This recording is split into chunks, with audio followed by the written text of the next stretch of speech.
ఎన్ని కిలోమీటర్ నడిచి వస్తున్నానా? కాలేజ్ దగ్గర నుండి అరవింద్ అక్షయ కాలేజ్ నుంచి.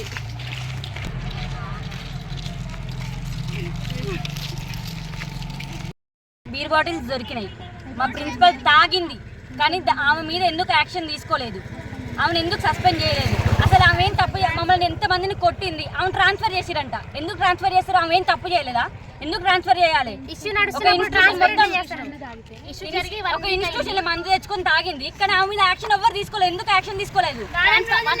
మేము రోడ్డుకి ఎక్కినాం. మేము రోడ్డుకి ఎక్కితే ఎవరు ఎందుకు మాట్లాడలేదు? ఎలాంటి కలెక్టర్ రాలేదు, ఎలాంటి సెక్రటరీ రాలేదు, జాయింట్ సెక్రటరీ రాలేదు, మా కాడికి ఎవరు రాలేదు. ఇప్పటి నుంచి కాంటాక్ట్ కాలేదు. ఆమె ఫోన్ లో మాట్లాడుతుంది, ఆమెనే మాట్లాడుతుంది. ఎవరికి తెలుసు? మా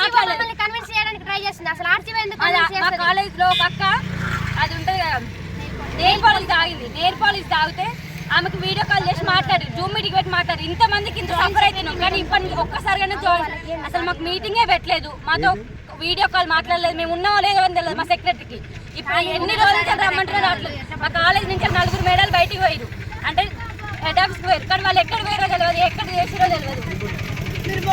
10 కిలోమీటర్స్ నుంచి ఎక్కడ ఆపకుండా మేము మధ్యాహ్నం అన్నంగానే తినకుండా వచ్చినాం. మేము ఆర్సీఓ వచ్చింది, మమ్మల్ని అడిగింది, కానీ అసలు ఏం చెప్పట్లేదు. మాకు న్యాయం జరగట్లేదు మా కాలేజ్ లో. మాకు